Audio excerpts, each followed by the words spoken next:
Gakudo Yojin Shu. Practical advice on pursuing the Buddhist truth from Master Dogen. Translated by Gudō Nishjima Roshi. Gaku means to study, to learn, or to pursue. Do means the truth. Yojin means warning, pointer, or piece of advice, and Shu means collection. Therefore, Gakudo Yojin Shu literally means a collection of pointers for pursuing the truth.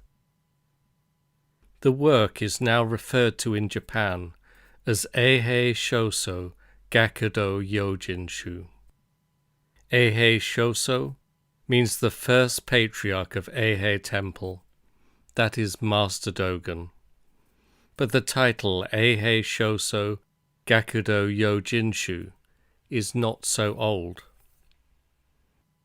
Master Dogen wrote this book in approximately 1234.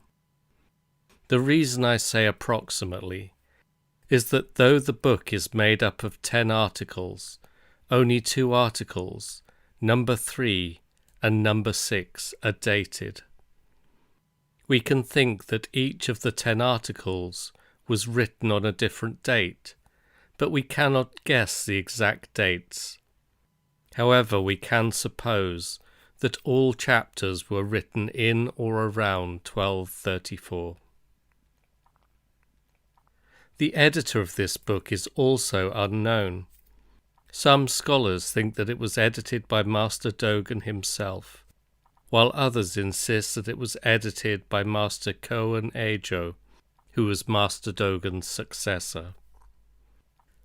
Master Dogen came back from China to Japan in 1227, when he was 27 years old. In the following years he wrote several books, for example, Fuken Zazengi, Universal Guide to the Standard Method of Zazen, Shobogenzo Bendowa, a talk about pursuing the truth, Shobogenzo Maka Hanya Haramitsu, the accomplishment, that is, great real wisdom, and Shobogenzo Genjo Koan, the realized universe. But the works he completed before writing Gakudo Yojin Shu were relatively few. He first established his own temple, Kosho Horinji, near Kyoto in 1233. It is clear that it was an ardent desire to spread true Buddhism in Japan at that time, which led him to write down for his disciples and students what he considered were the most important pointers in pursuing the Buddhist truth. It is evident, then, that studying Gakudo Yojin Shu plays a very important part in clarifying Master Dogen's attitude to following the Buddhist way. Part 1. Establish the will to the truth. The will to the truth has many names, but they all refer to the same state of mind. In the words of Master Nagarjuna, a mind that reflects only upon the inconstancy of the secular world as it appears and disappears, may also be called the will to the truth. So for the present, we can use this definition of the will to the truth. It is certainly true that when we consider the fickleness of the secular world, our mind does not become selfish, and the desire for fame and profit does not arise. Rather, afraid that time is flying by so fast, we must practice the truth as if to save our hair from burning. And knowing how fragile our own physical existence is, we must do our best to follow in the footsteps of Gautama Buddha. We may listen to the heavenly song of the Kalavinka bird, but our ears are soon lost in the evening breeze. We may look at the lovely face of Mosho Seishi, but the morning dew comes, and our eyes are shut forever. However, once we are free from the fetters of attachment to sound and form, we can naturally meet the supreme principle of the will to the truth. We have heard many examples, from ancient times until today, of people who lacked knowledge and people of narrow views. Almost all of them fell into the pit of fame and profit. They lost their chance to live the Buddhist life forever. It is pitiful, it is tragic, but we should know that it happens. Even if we read splendid Buddhist scriptures, both allegorical and literal, and even if we receive theoretical Buddhist books, both exoteric and esoteric, unless we have thrown away fame and profit, we can never claim to have established the will to the truth at all. Some say that the will to the truth is the will to the supreme, right and balanced enlightened mind, and so it is irrelevant to fame and profit. Some say that the will to the truth is a momentary state of mind, in which the 3,000 views and understandings exist. Some say that the will to the truth is the gate to the Buddhist teachings, in which the mind does not appear, even momentarily. Some say that the will to the truth is the mind with which we enter Buddhism. But people who say these things have not yet known the will to the truth themselves, and so they slander the will to the truth indiscriminately. They stray further and further from the heart of the Buddhist truth. For example, when you have the will to fame and profit, reflect upon your own mind there and then. Does your mind at that moment include the 3,000 worlds of essence and form or not? Do you experience the Buddhist teaching in which mind does not appear even momentarily, or not? No, there is only deluded craving for fame and love of profit. In that state, there is no chance at all of grasping the will to the truth. Since ancient times, Buddhist saints who got the truth and got the teachings of Gautama Buddha have taught by mingling with common people, but they have absolutely never had any wrong desire to get fame and profit. They were not even attached to Gautama Buddha's teachings. How could they have had any attachment to secular values? The will to the truth, as I have stated before, is a mind which reflects on the impermanence of this world, and this is just one among many possible explanations of it. This will can never be the same as what lunatics dictate.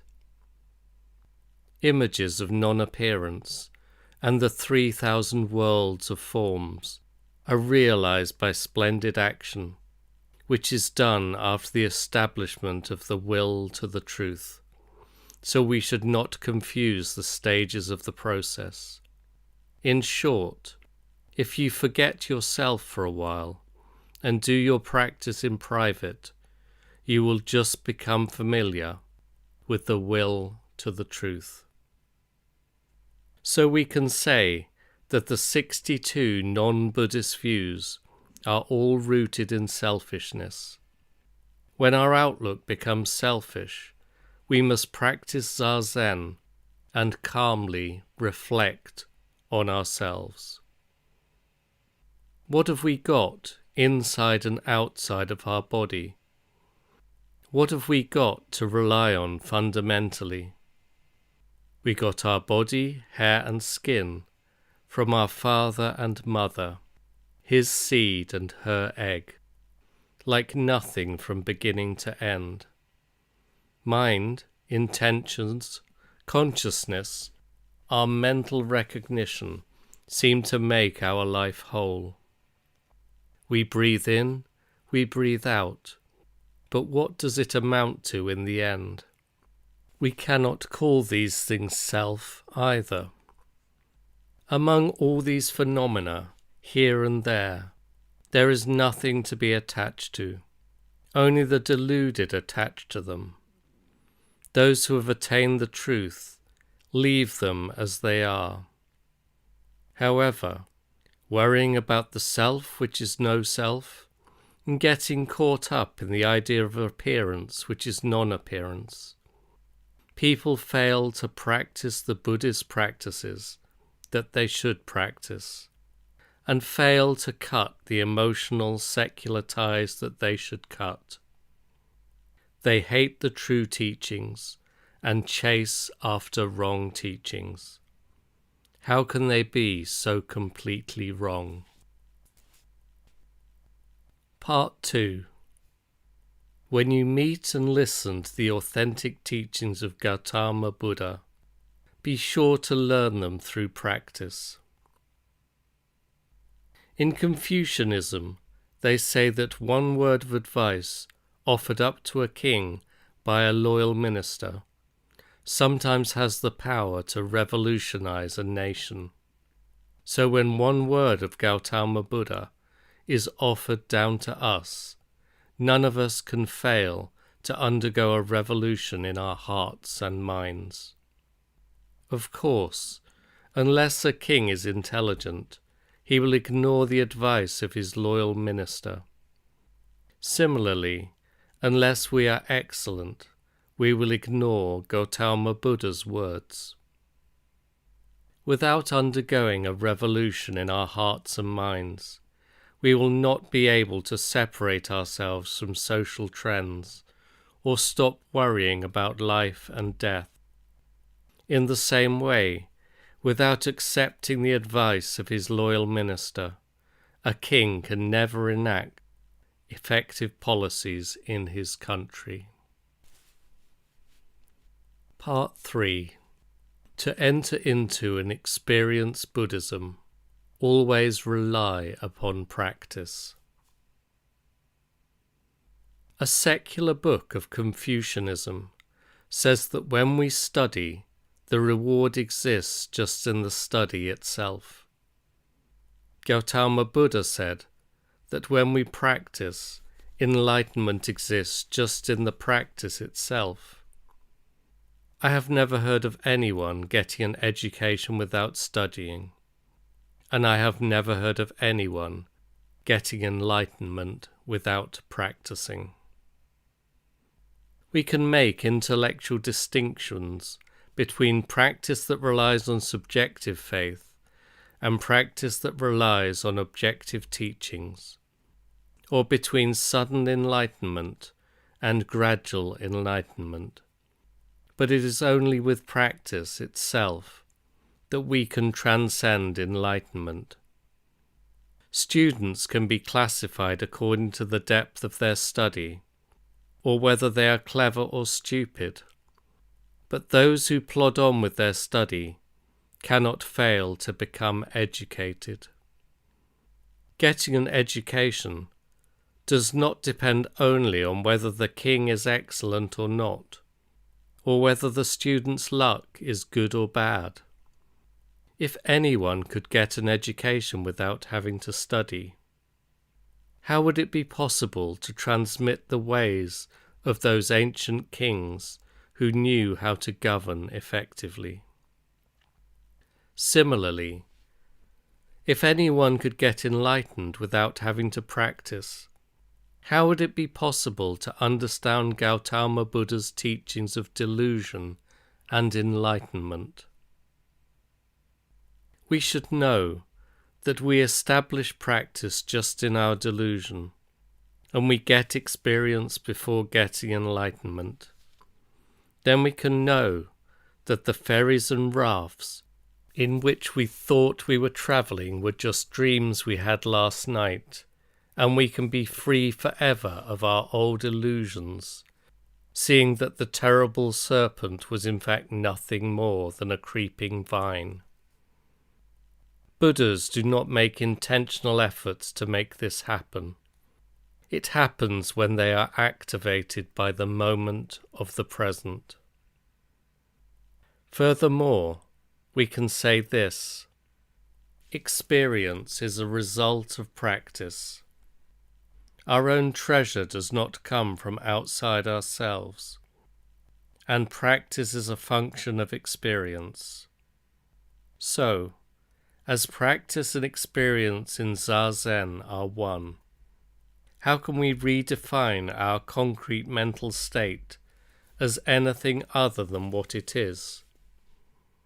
At the same time, when we utilize the eyes of experience to reflect on the situation of our practice, not one single blemish hinders our vision.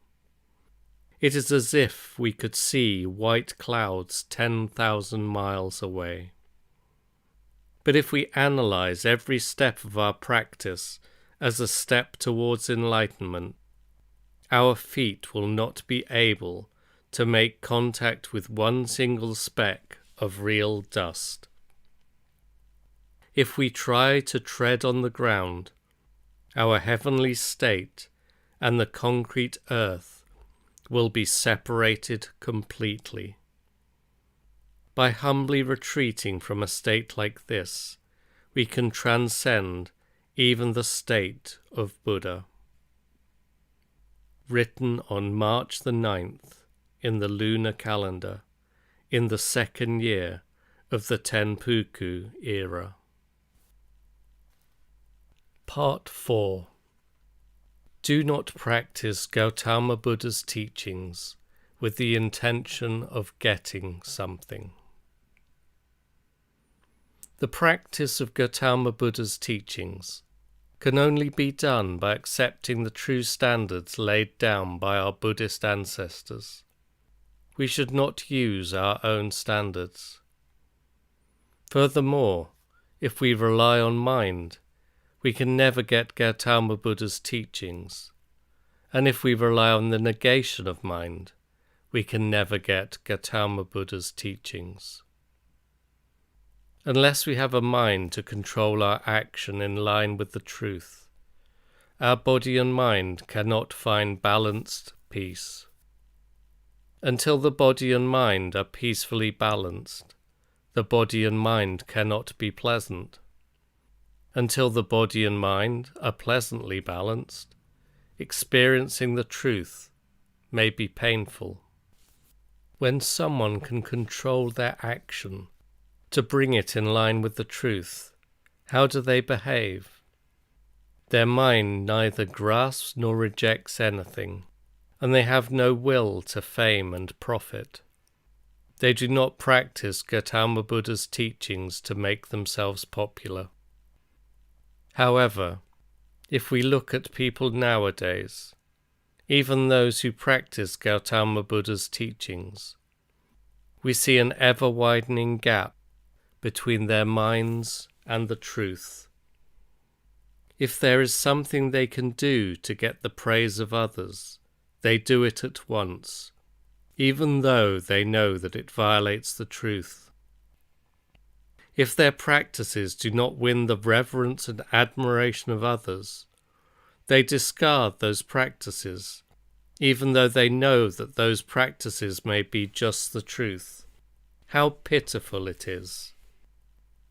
For example, all of you here and now, calm your minds and reflect.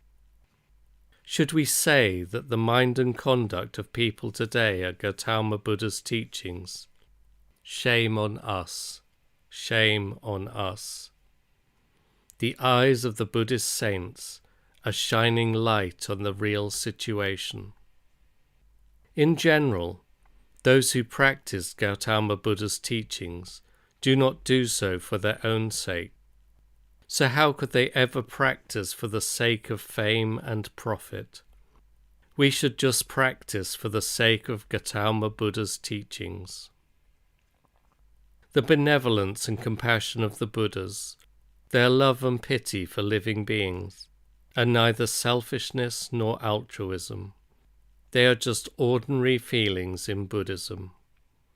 Haven't you ever seen how insects and animals struggle and suffer to bring up their offspring, going through physical and mental torture, and how in the end they get no reward for their long efforts as mother and father? Yet they still look on their children with benevolence and compassion. Even little animals are like this. The Buddhas naturally look upon living beings in the same way. The splendid teachings of the Buddhas are not limited to benevolence and compassion. The teachings manifest themselves universally at every concrete place. This is the basic fact, and it applies equally to everything. Now that we are already disciples of Gautama Buddha, how could we miss the chance to follow Buddhist habits? We Buddhist practitioners should not intend to practice Gautama Buddha's teachings for our own sake. We should not practice Gautama Buddha's teachings for fame and profit. We should not practice Gautama Buddha's teachings for good effects and bad effects. And we should not practice Gautama Buddha's teachings to get something mystical. Only for the sake of Gautama Buddha's teachings, we practice Gautama Buddha's teachings. This is just the truth. Part 5. To practice Zazen and study the truth, look for a true master. An ancient master said, "If the establishment of the will to the truth is not right, then all practices will come to nothing." How true these words are, and we should also know that practicing the truth depends on whether the master is true or not. The student is like a fine wood, and the master is like a carpenter. Quality wood will not show its beauty unless it is in the hands of a good carpenter, whereas in the hands of a real craftsman, even warped wood will show its quality at once. The truth or falsity of enlightenment lies in the rightness or wrongness of the master. We can understand the facts with this simile. In the whole history of Japan, however, there has been no true master. How do we know this? We can know it by reading what past teachers have said, just as we can find out about the source of a river by scooping out water downstream. In our country, from ancient times until today, although many teachers of edited books taught students and preached to human beings and gods in heaven, their words were green and their speech was immature. They never arrived at the upper limits of intellectual study, so how could they ever have reached even the boundary of real experience? They just passed on words and phrases and made their disciples recite names of Buddha. Night and day they would count the treasures of others without being able to get half a penny for themselves. This was the blunder of the ancient masters. Some of them taught others to seek enlightenment that was different from a concrete mental state, and some of them taught others to look forward to life in another world. Delusion, confusion, and wrong ideas sprang from these teachings. It is like when bad doctors prescribe medicine. For example, even if the medicine itself is good, unless the doctor tells his patient how to take it, the medicine may be more harmful than poison. There has never been anyone in this country who could administer medicine effectively, and until now there has been no master who could give an antidote for the bad medicine. For this reason, people have struggled to avoid life and sickness. But how can anyone escape aging and death? That people have tried to do so was completely the fault of the teachers. The students were not to blame at all. Why do I say so? Because these things happen when teachers make their students discard basics in favor of trivialities. Before they have any real understanding of their own, such teachers become exclusively absorbed in making their own selfish mind vigorous, while all around them, others are falling down into the wrong state. It is so pitiful. The teachers themselves have never understood this wrongness and delusion. So how could their disciples be expected to know right from wrong? It is very regrettable that Gautama Buddha's teachings have never spread to this small country far from civilized nations, and that no true master has ever appeared. If you want to study the supreme Buddhist truth, you have to visit excellent Buddhist masters in far-off China. Reflect upon the vigorous road that is far beyond intellectual thinking. If you cannot find a true master, it is better not to study at all. Generally, in looking for a true master, don't worry about age or experience. A true master is just someone who has realized the true teachings and received the certification of a true master. Knowledge of words is not important. Understanding is not primary. A person of extraordinary power and unrestricted mental vigor, who transcends their own opinion, who does not linger in states of emotional consciousness, and in whom practice and understanding meet in equilibrium. This is just a true master. Part 6. What we should know in practicing Zazen. Practicing Zazen and pursuing the truth are great tasks throughout our life. We should not take them lightly. How could we be rash in carrying them out? People who are pursuing the truth in the past have severed their arms or cut off their fingers. These are excellent examples from China. Long ago, Gautama Buddha gave up his family and relinquished his kingdom. This is also a precedent for practicing the truth. People today say that we should practice the practice which is easy to practice, but these words are completely wrong. They do not conform to Buddhism at all. Even if we choose to practice something as easy as lying on a bed, it would eventually become tiresome.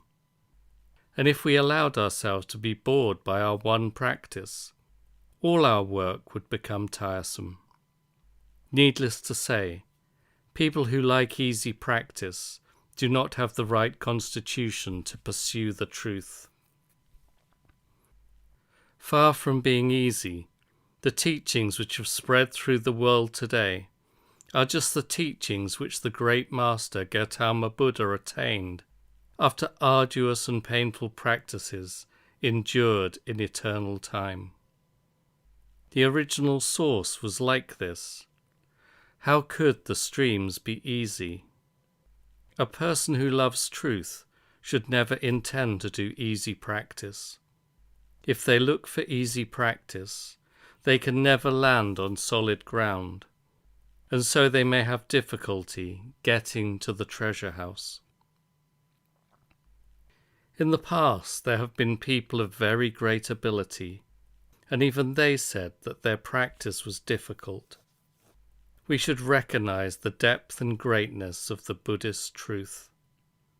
If Buddhism were originally easy to practice, people of great ability throughout history would not have said that Buddhism is difficult to practice and difficult to understand. Compared with these people in history, people today do not amount to so much as one hare from a herd of 9 bulls. Even if we summon all our meagre resources and scant knowledge, and strive to do difficult practice, we can never even arrive at what was easy for these old masters to practice and understand. Just what is this thing that people today like to understand easily and practice easily? It is not secular teaching and not Buddhist teaching either. It cannot match the practice of demons in the sky or demons on the ground. It cannot match the practice of non-Buddhists or the practice of intellectual and sensual Buddhists. It could only be called the most deluded and the most wrong practice of ordinary people. And even if those who seek it intend to get out of secular society, their daily lives will still be caught in an endless cycle of miserable life and death. Difficult though it may be to break our bones and crush our marrow, the most difficult thing is to make our mind balanced. Difficult though it may be to keep the precepts and maintain pure conduct, the most difficult thing is to make our physical conduct balanced. If it were valuable to grind our bones to powder, the many who have endured such austerities since ancient time would have attained Gautama Buddha's teachings. But few people really have attained the teachings. If it were valuable to be a man of pure conduct, many Puritans since ancient times would have attained the truth. The reason is that it is very difficult for a person to make their mind balanced. Perceptiveness is not important. Scholastic understanding is not important. Mind, will, consciousness are not foremost. Mental images, thoughts and reflections are not foremost. Without using these things at all, people in the past have experienced the balanced state of body and mind and entered into the Buddhist truth. That is what Gautama Buddha meant when he said that Bodhisattva Avalokiteshvara changed direction and lost consciousness of his perception. When it is clear that two faces, movement and calmness, do not really appear, that is the state of balance. If the Buddhist truth could be entered through perceptiveness and wide knowledge, senior priest Jinshu would have been a man of the truth. If the Buddhist truth were averse to vulgarity or low rank, how could the patriarch on Mount Soke, Master Dogen Ino, have got the Buddhist truth? It is obvious that the transmission and reception of Buddhism is beyond perceptiveness and wide knowledge. If we look for the facts, we can get the facts, and if we reflect on the facts, we can experience Buddhism. We do not mind being old and withered, and we do not mind being young and in our prime. Master Joshu was in his 60s when he began pursuing the truth, but he became an excellent master in the lineage of Master Bodhidharma. A daughter of the Tai family began her study of Buddhism when she was only 13, and she went on to become an excellent member of a Buddhist temple. The dignity of the Buddhist teachings only appears if we behave as Buddhists, and we can only distinguish the dignity of the Buddhist teachings if we experience the Buddhist teachings. Veteran scholars of theoretical Buddhist teachings and experts in secular teachings can all find Zazen eventually. There have been many examples of this. Master Eihei of Mount Nengaku was a man of many talents, but he still studied under Master Bodhidharma. Master Yoka Gengaku was an eminent figure, but he studied Buddhism under Master Daikan Ino. It may be said that the realization of Buddhist teachings and the attainment of the truth rely upon study under a master.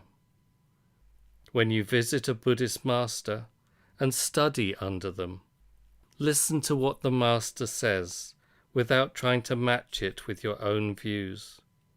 If you compare what the master says with your own views, you will not be able to get the master's teachings. When you visit a master and listen to their teachings, make your body and mind pure, and make your eyes and ears calm. Just hear the master's teachings and don't mix in any other images at all. Making your body and mind one, be like a jug ready to be filled with water. Then you will surely be able to get the master's teachings. The stupid people of today memorize sentences from books or get knowledge of Buddhist ancestors, then try to match this with what the master says. At that time, they only have their own views or the words of past ancestors. They are not ready for the master's words at all. Another group are those who, giving primacy to their own views, open Buddhist scriptures, memorize one or two words, and consider that they have got the Buddhist teachings. Subsequently, after they have visited teachers of clear understanding and masters of the fundamental teachings, if the teachings that they hear are the same as their own views, they affirm the teachings. But if the teachings do not conform to their own old opinions, they deny the teachings.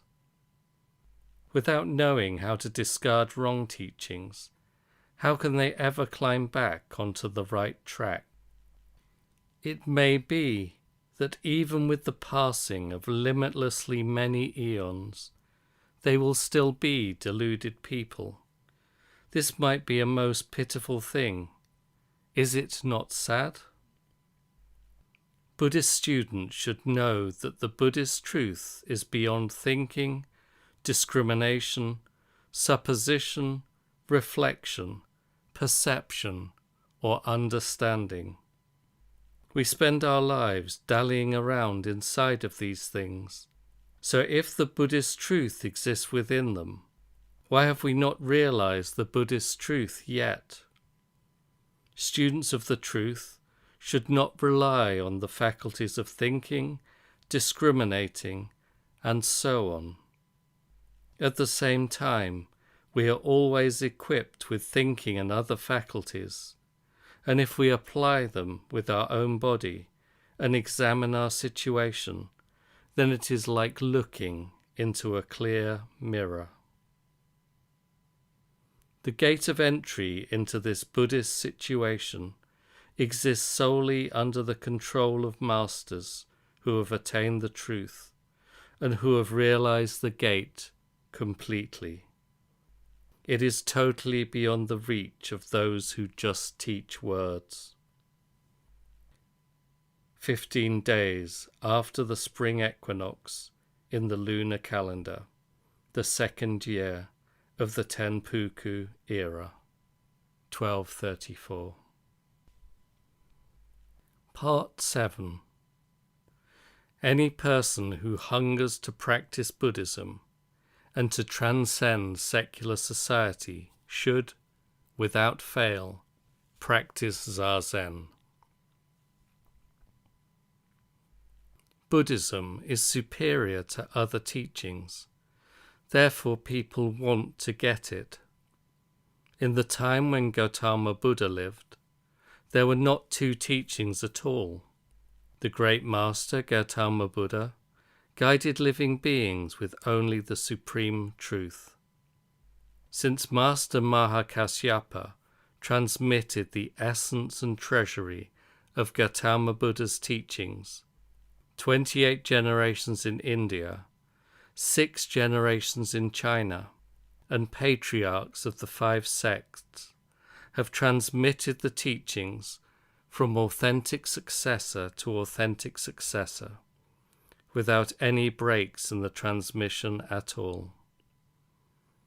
Therefore, since Master Bodhidharma came to China in the middle of the Futsu era of the Ryan dynasty, 527, among all excellent people, from Buddhist priests to kings and officials, there were none who failed to devote themselves to Buddhism. Truly speaking, if you love excellence, love what is really excellent. Don't be like Shoso, who loved dragons but fainted when he saw a real one. In China and the East, the net of abstract teachings has spread over the ocean and mountains. But even though the net covers their mountains, Buddhist priests have no oneness of clouds and mind. And even though the net is spread over the ocean, the oneness of mind and waves has dried up. Stupid people like the systematic teachings of letters. They are as stupid as the man who has caught a fish's eyeball and claims to be holding a pearl. Deluded people play around with words. They are as deluded as the man who treasures a pebble in a swallow's nest as a precious jewel. Most of these people fall into demon pits, and they usually damage their bodies as well.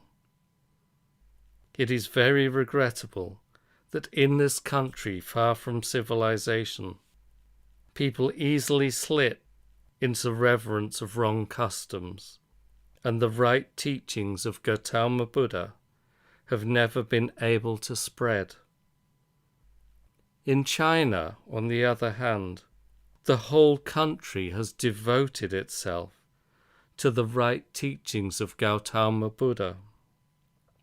In our country, Korea, and so forth, the true teachings still have not yet spread. Why not? Why haven't the true teachings spread?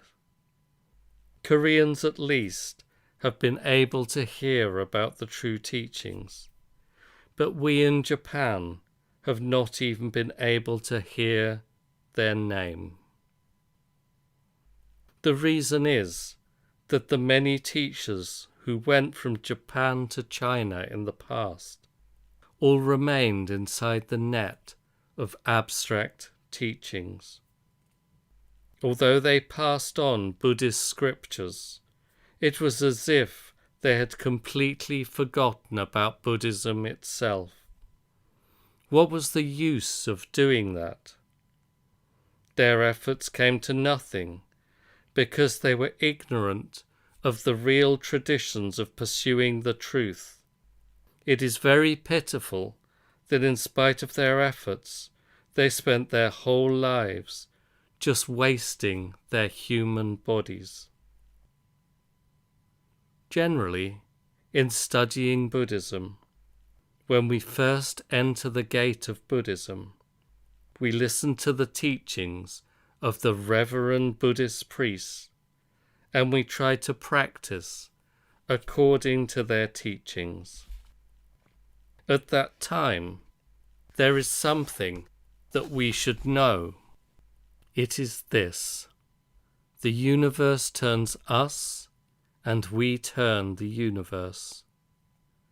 When we can turn the universe, we are strong, and the universe is weak. When the universe turns us back, the universe is strong, and we are weak. The Buddhist teachings have always had these two factors. but no one other than true successor has ever known it.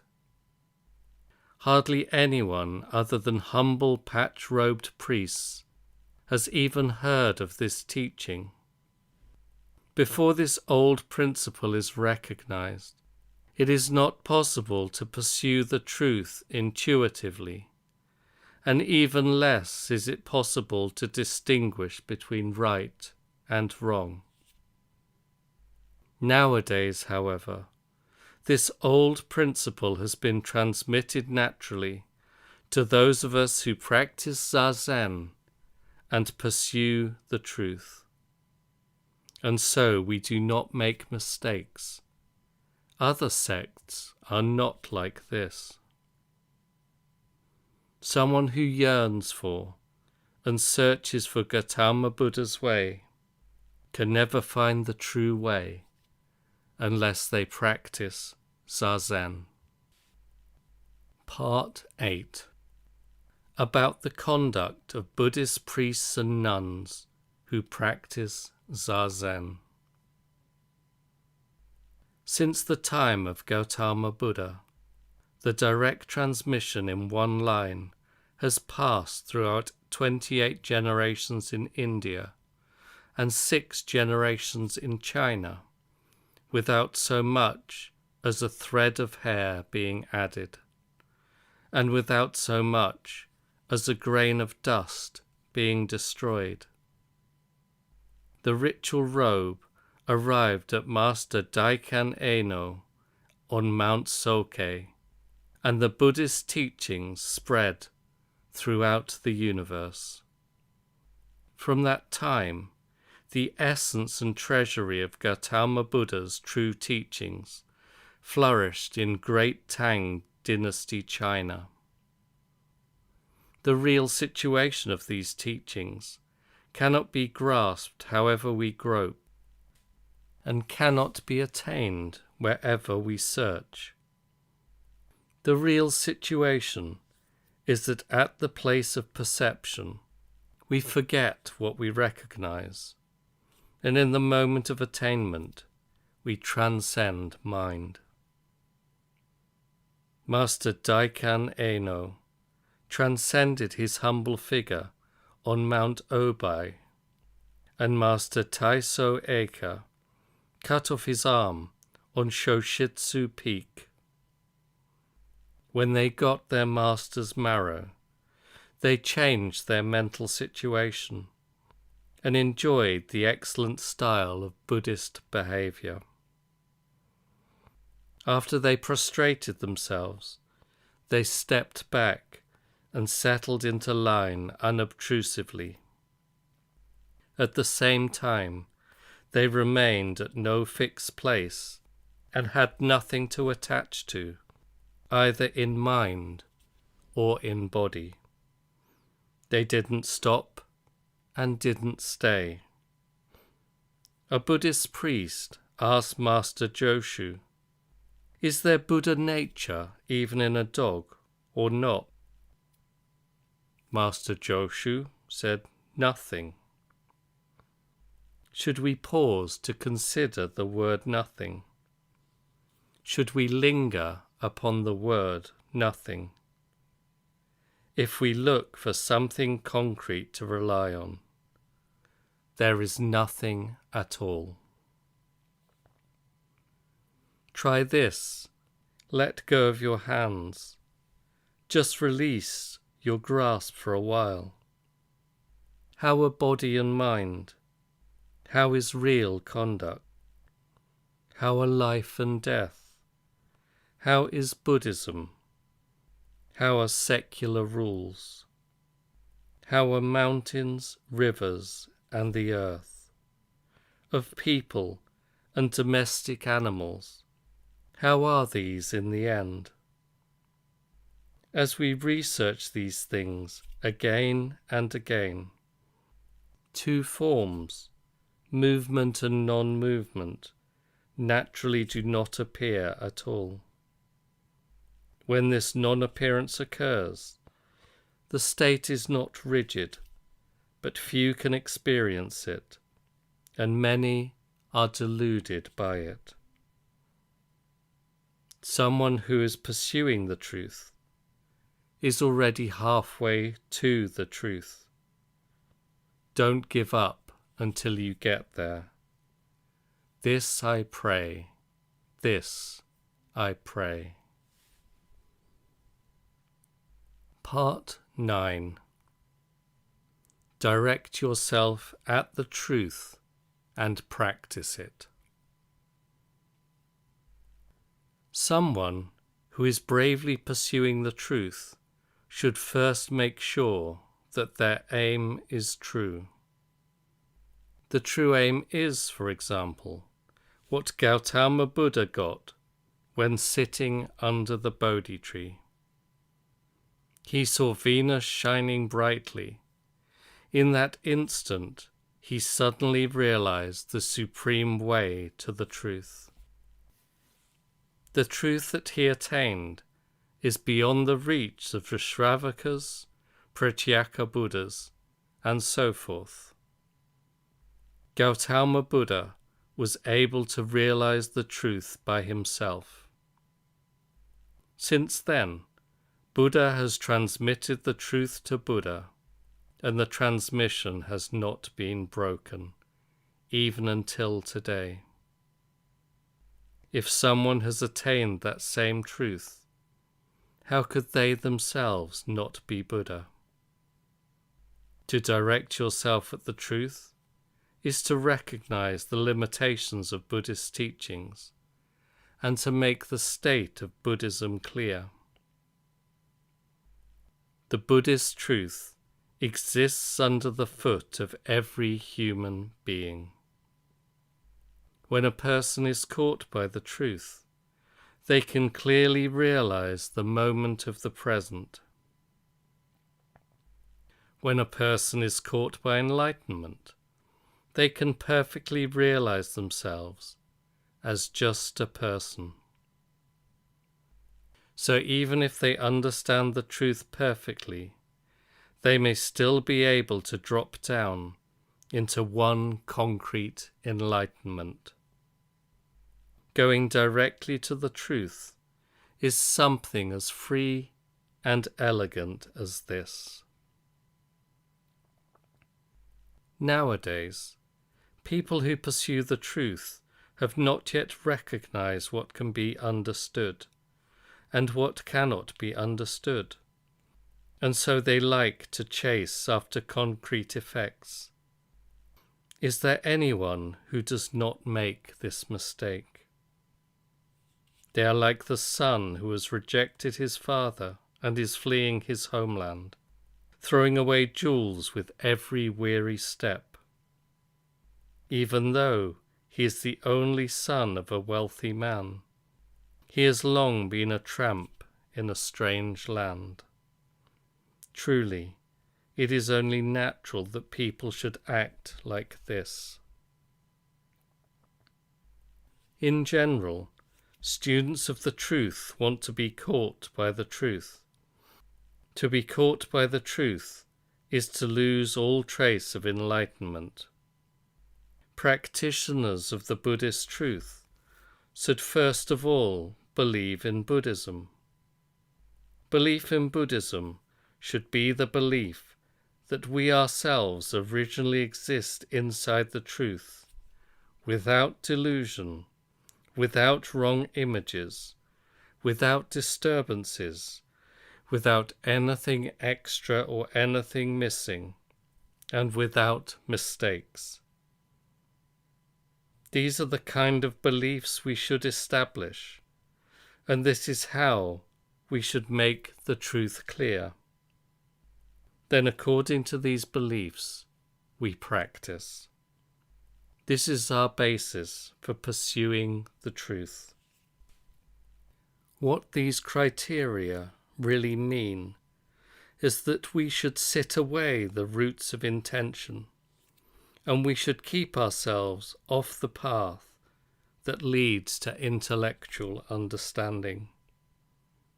This is the method by which practitioners should be guided at first. After that, The second step is to transcend body and mind and get rid of delusion and enlightenment. In general, the most difficult person to find is the person who believes that they already exist in Buddhism itself. If a person genuinely believes that they are already in the truth, they naturally understand the great truth, and they may even know the origins of delusion and enlightenment. Of those who try to sit away the roots of intention, 8 or 9 out of 10 will catch sight of the truth at once. Part 10. Taking a direct hit, here and now. If you want to regulate your body and mind, 2 ways exist naturally. One is to visit a master and listen to their teaching. The other is to make efforts in practicing Zazen. When we listen to the teachings, our consciousness is free to roam anywhere. When we practice Zazen, our practice and experience are securely grounded. Therefore, if we try to enter the Buddhist truth by discarding one way or the other, we will never be able to receive a direct hit. In general, we all have our own body and mind. Inevitably, we are sometimes strong in practice and sometimes weak. We are sometimes brave and sometimes cowardly. But by using these states of body and mind, which are sometimes moving and sometimes stable, we can experience ourselves as Buddha directly. That is just a direct hit.